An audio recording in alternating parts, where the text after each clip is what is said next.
Hey everybody. In mobile computing and databases, you often have to have places to store your databases and files.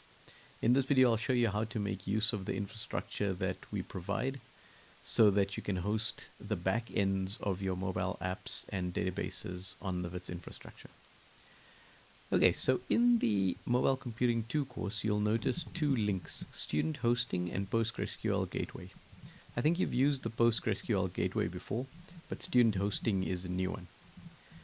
In the Postgres gateway, you can create databases in Postgres and store them and query them and all that sort of thing. And in student hosting, you can host your PHP web services, which you'll have to build for your assignment and for mobile computing labs. So let's take a look at how the PostgreSQL gateway functions. So when you click, you just end up in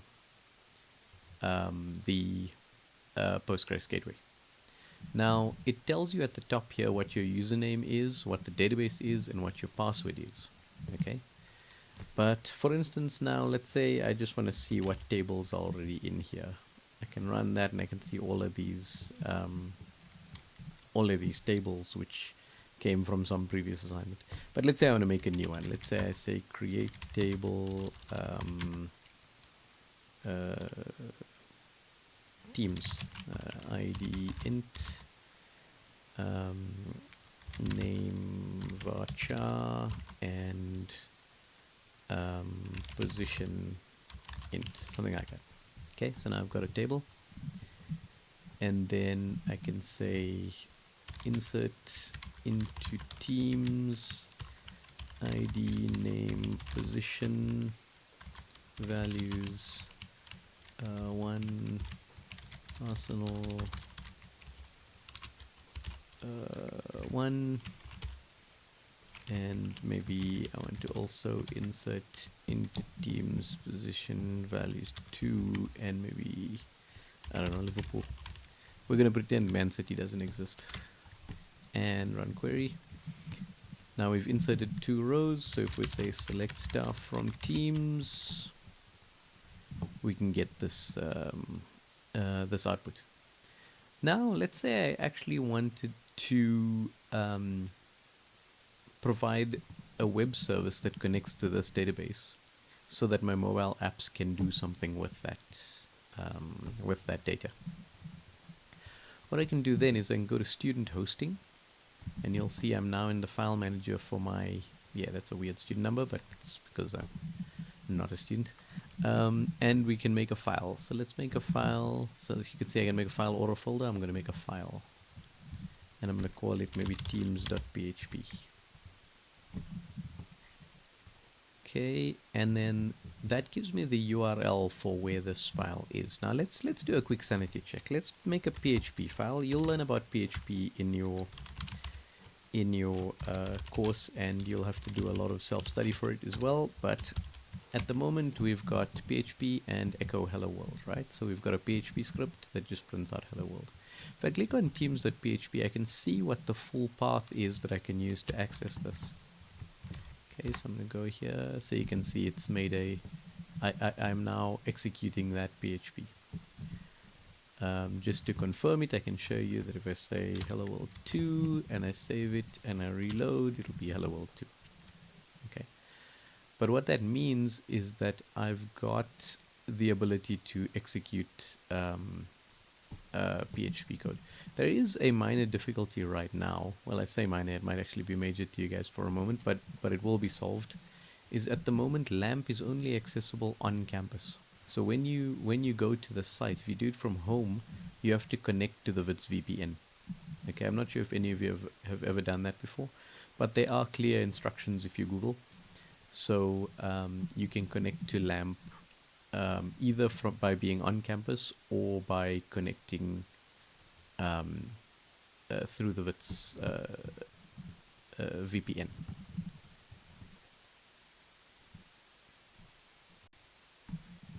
Okay, now let's say what I actually wanted to do is I wanted that script to connect to my database and list the teams. So what I could do is I could edit this PHP script, and I'm just going to put in one I prepared earlier. And you can see what the script does is that it creates a connection string and a DB connection. Once it's got a DB connection, it runs a Postgres query on that DB connection. In this case, the query is select star from teams. It gets a result. It then gets all the rows from the result, and it returns a JSON encoding of those strings. Now, some of this is not going to make too much sense until you do the relevant labs, but bear with me. Okay, now the question is, what do you do for the DB name, the user, and the password? Well, if you go to your minimal Postgres client, remember it's got the username, the database, and the password. So we're just going to copy it from here. So if we put the DB name was DA, that's the user. And we then have to get the password, which we can hover and then copy and paste the password. That clearly didn't copy correctly. Let's try that again. Copy. Okay, that's the password. Then if I go back to teams.php and reload, you can see it's now giving me an encoding of the values that I put into the database, these exact ones. Okay, so that means that now if you go to this URL from your app, you'll be able to get this data and potentially display it in nice ways in the app. So that's kind of how you'll do your mobile computing lab and your assignments, right? But the one complication with this is you can see that this user account is specific to you.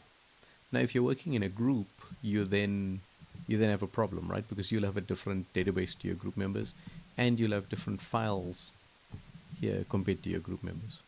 Okay. So what we've done there is if you go to the assignment section, you can see there's a PostgreSQL gateway for groups and student hosting for groups. Okay. So I'm just going to close these ones, and if I click on the PostgreSQL gateway for groups, you'll see now I've got a different user and password. And if I type /dt and I run the query, you can see it's a different database, right? So there's a group database as well. And the plus side is this database is shared with all your group members.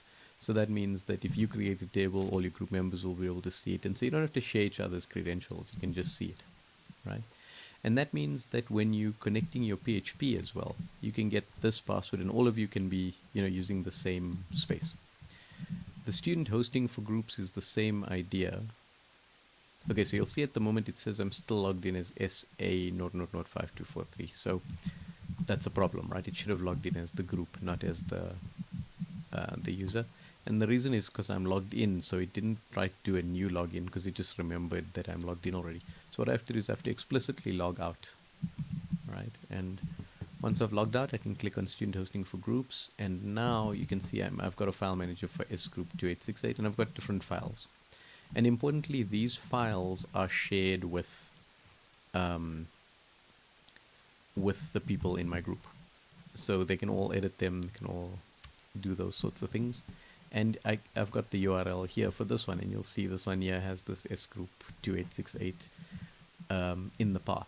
And if I go there, it will run that PHP script. In this case, it says error unable to open database because I haven't put in the credentials for the database. If I want to, I can just edit it, and then I can put the credentials in, and then this thing will work. Okay, well let's do it. Okay, so we've got this D group 2868, and that one will be S group 2868, and then the password is this B1331 thing, which for some reason doesn't copy correctly the first time. It didn't copy correctly the last time either. Let's try it. Because it's a hover thing, it's like a bit annoying to get copied.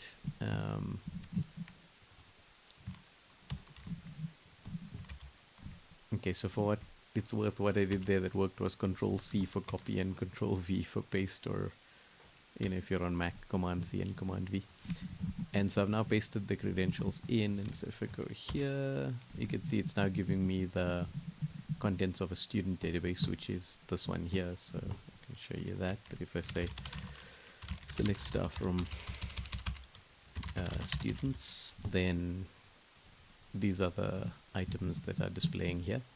And they're in a format called JSON, which you'll learn more about in your labs.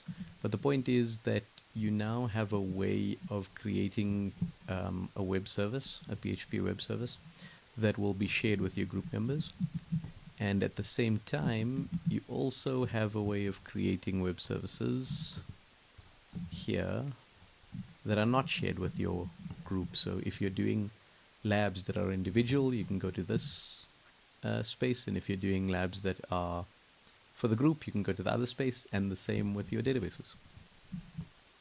Okay, I hope that gets you prepared to do the next few labs and your assignments.